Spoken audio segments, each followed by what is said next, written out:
Okay, well, first I'd like to say thank you very much for the opportunity to do this presentation, and if people do have questions afterwards, of course, I'll put my name and email, but I'd like to reiterate at the front, too, if you have questions that you don't feel comfortable asking in front of 50 people, which I've noticed some people don't, please don't hesitate to give me a call. So with that volume on this call? You need it louder? Is that better? I think it's good. Okay, thank you. Okay, so I'm going to be talking about developing a web-based solution for invasive species data aggregation and mapping to support the needs of those working to control and manage invasive species in New York. As many people on this call know, there are several organizations throughout New York State that are collecting invasive species information. But as Paul mentioned, there's a real need to have that information centralized and to get a big picture. This was also recognized in the New York Invasive Species Task Force report, and recommendation number 5 was to set up a New York State database for all taxa of invasive species, and as Leslie mentioned, New York Natural Heritage Program will be serving in that role. I know there's a few new people on the call, so I thought I'd be sure to mention that in New York State, I know one person is listening from Pennsylvania. She's probably heard of the prisms already, but in New York, there was a decision to divide the state into areas that were a little more manageable, so people could drive to meetings without taking hours. And the acronym for those groups is PRISM, which stands for Partnerships for Regional Invasive Species Management, and there are 8 within the state. And at that smaller scale, they work with partners from state agencies, federal agencies, local government, nonprofits, volunteers, etc. So there's a need for this work of the PRISMs to have data to help them with their work. And this is just a sample I took from Hillary's presentation last month on APIP. And in the scope of work, just at a quick glance, I saw 4 things that were absolutely necessary to have good data with in order to proceed. So that's just a sample from one PRISM. I'm sure the others will have similar and some more locally specific needs. So I will cover the database that's being designed is called iMap Invasives, and I will go over the basic features such as all taxa, GIS, occurrence treatment, and also the service features. We feel that's one of the most important things. The idea isn't just to collect the data, but to serve the needs of those on the ground making decisions. I'll go over 7 basic features. First, the core data fields will be required so that the data is compatible and you can do exchange. There is a plan to share county distribution maps with GISN. For those of you not familiar with GISN, GISN is actually just starting itself, but it stands for Global Invasive Species Information Network. There's also a very good aquatic, they sort of specialize in aquatic animals website. I should have put the website on this slide, I'm sorry. I can send that to Leslie. I'd be happy to send that out for you. Most people refer to it as NAS. It's non-indigenous aquatic species. They've been around for years. They have a very good system of reporting network for aquatic animals, and Pam Fuller is the lead on that project in Florida. And we have agreed to exchange data so that her reporting network and our reporting network, it wouldn't matter which one you reported to, they would still be represented. The iMap Invasives is a partnership that has been started between the Florida Natural Areas Inventory Program, which is the name of the Florida Heritage Program, the New York Natural Heritage Program, the Nature Conservancy, and a group called NatureServe. For those of you that aren't familiar, NatureServe is kind of the umbrella organization for heritage programs. And the financial support for the project in the beginning is coming from the Nature Conservancy and from New York State through the EPF funds through DEC and the contract that Leslie mentioned, and from the state of Florida. As mentioned, this system will be serving an all taxa need. And I love pointing out the guy on the top right. That's a native tree frog being eaten by a Cuban tree frog. Okay. The fourth point is that it will be available online, and it will be serving many different audiences. So there will be a need to have information available for the public. The general information will be fuzzied, county-level data, town-level data, sub-watershed-level data. There's issues with giving point-specific locations at what I call the Google level. There will also be an ability for invasive species reports to be submitted by the public. Those reports will not be entered in the database. They will be forwarded to trained individuals who will verify them, and then that information from the trained individual can go into the database. The system will allow login for people who attend training and get a login, and it'll even have different levels. I'll get into a little bit. There's what we call occurrence, assessment, and treatment, and there'll be training for each level, and then your user login will be tied to the appropriate level. Most people on this call are probably familiar with geographic information systems and know that it can make pretty maps. The thing I like to point out about GIS is its ability to do spatial analysis. Once something is in a GIS, you can give me within a mile of my site, or give me all in the subwatershed, things like that.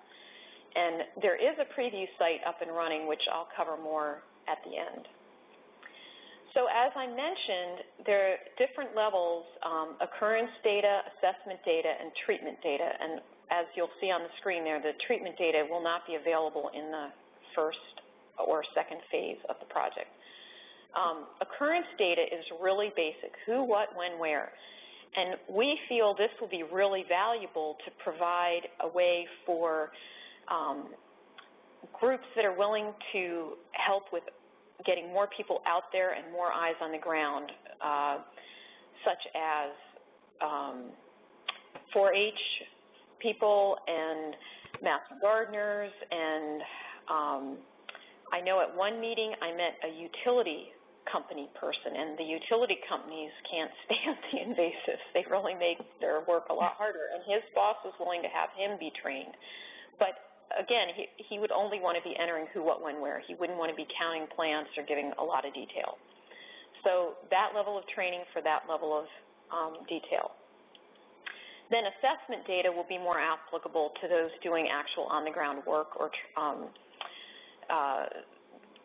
wanting to enter further detail, habitat, number of plants, associated plants, things like that. Or I shouldn't say just plants, if, you know, habitat for zebra mussels, et cetera. And then it will also allow repeat visits.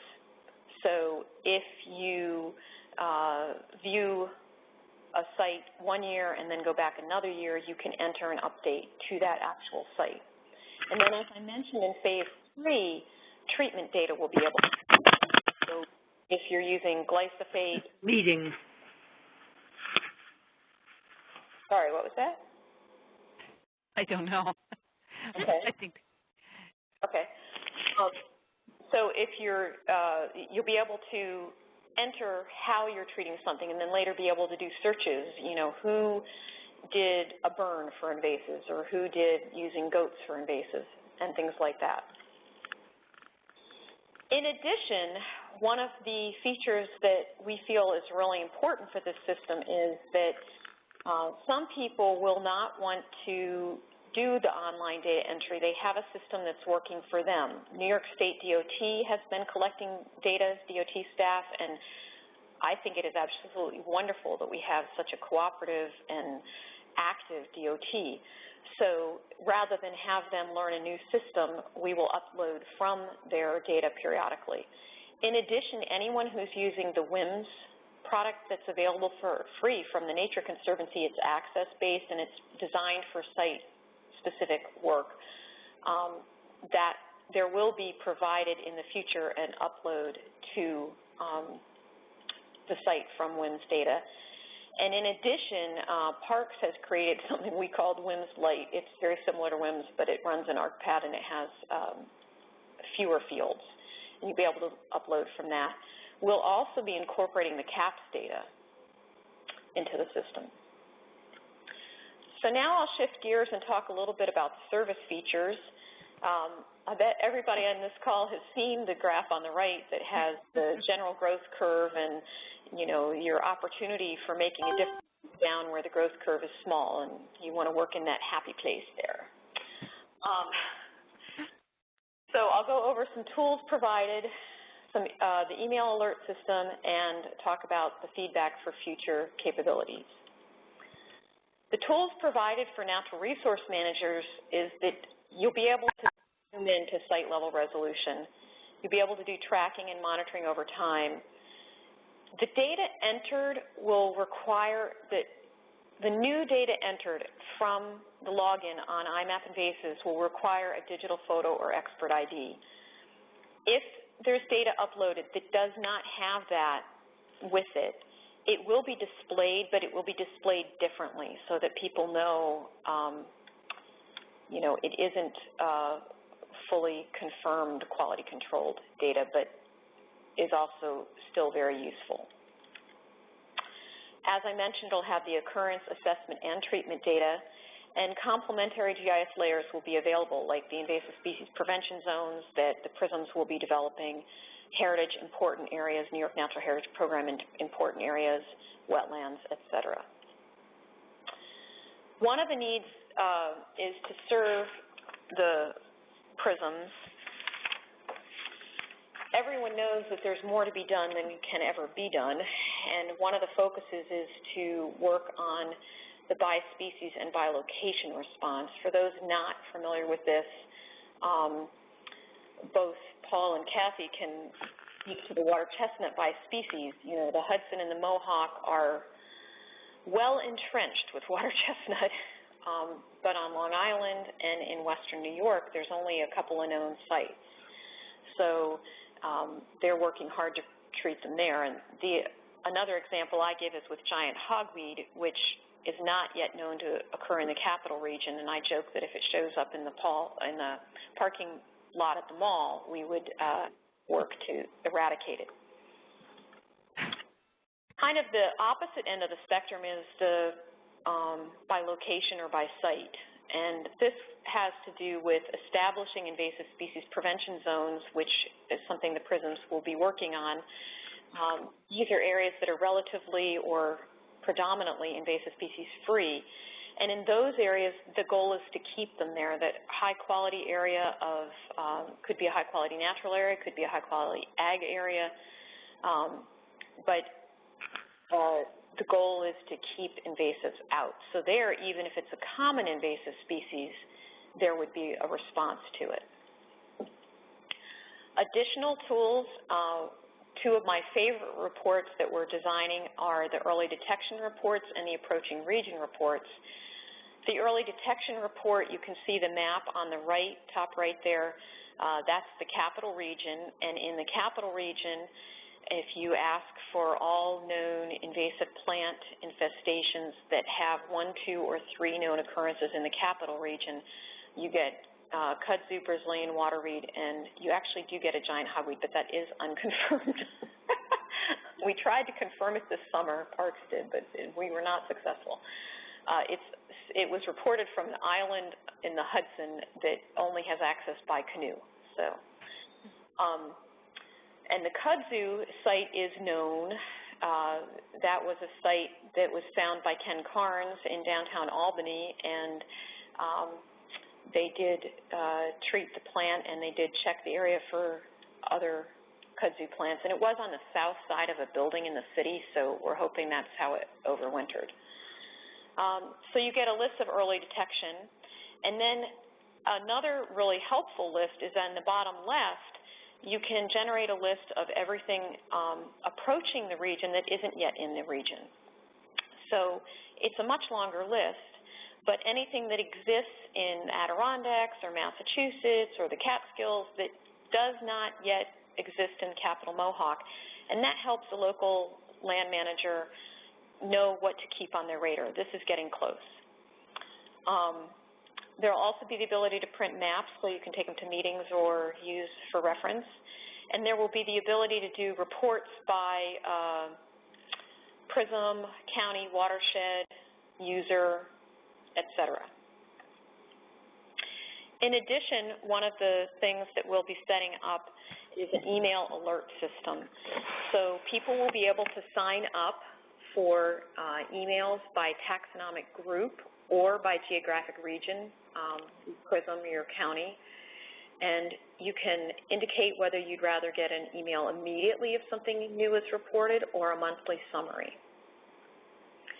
In addition, once the system is up and running, one of the interests is to make sure that if there's another report people want, for instance, at one meeting, a list of infested lakes, a report for infested lakes and what's in the infested lakes was requested, and I've added that to the list.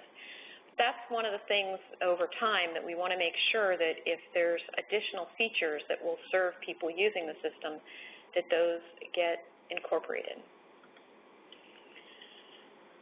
In addition to serving people doing the local on-the-ground work, there are people who will also use the system that are looking at the bigger picture, either larger part of the state, the entire state, or maybe a region, New York, and another state or two.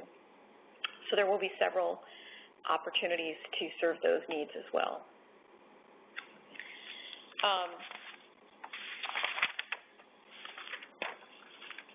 This is when you get off the call. If you want, you can go to iMap Invasives, and if you go to Maps and Data, you'll see this map, and there is sample plant data up for 4 states.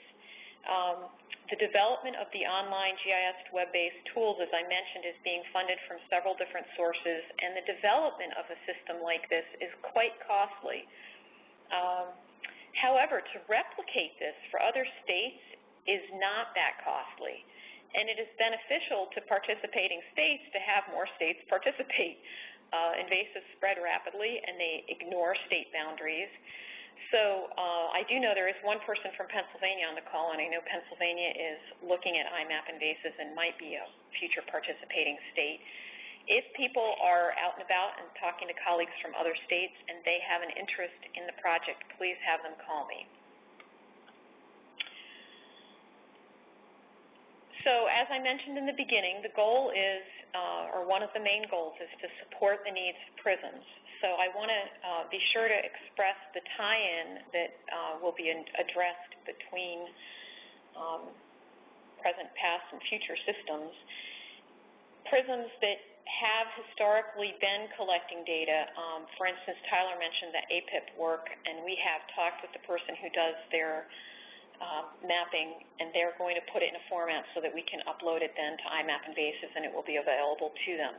We can do that for other groups. If you have been collecting system in a way and you want it to be uploaded, we will be contacting all the PRISMs sometime in 2009 and get a list and start working on getting those data uploaded.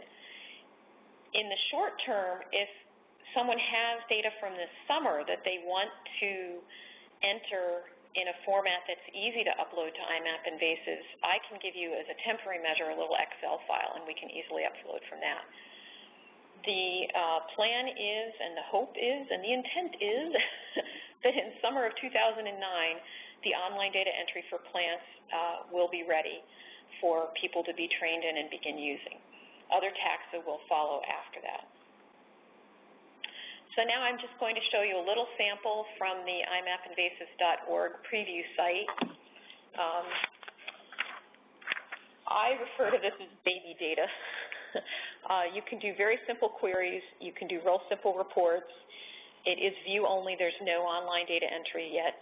But it is the first time that data from all these different sources, if you look on the left, there's by contributing organization. And APIP and Lizna and Ag and Markets and DOT and Heritage all contributed data. And it's the first time that we've even seen centralized plant data in this fashion. So even this baby step was very exciting, and we hope that it does prove to be useful to people in the interim. So as I mentioned, there were several contributors. This is data from APIP, and you can use the little I information button and click on a dot and get very basic fields about that occurrence. Lizna is another one of the groups that contributed data.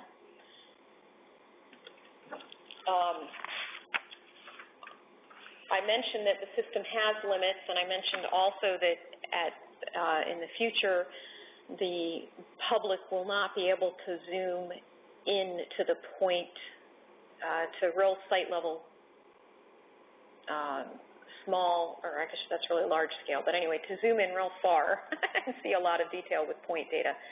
And since we cannot provide that at the preview site, what we have done is limited the zoom. So if you try to zoom in too far, you get this message max zoom level reached. As Kathy mentioned, there is now Hydral on Long Island at 3 confirmed locations. I know Kathy and Scott are both on the phone, and I don't know if Dan Lewis is on or not, but they're the ones that found the original locations in Long Island. There is also one confirmed location in Orange County.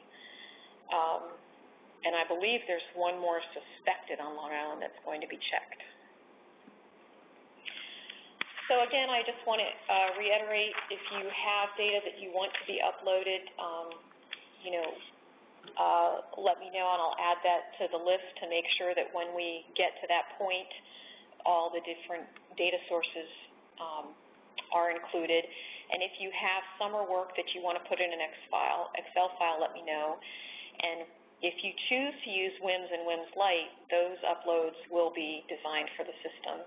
And as I mentioned, we're looking at summer 2009 for online data entry for plants. So I just like to acknowledge everyone else in the state working on invasives. It's a really big problem, and it has a lot of pieces to the puzzle. One piece of the puzzle is the data piece, and I believe all parts are important to work on the big picture of protecting New York resources. So at this point, I'd be happy to take questions.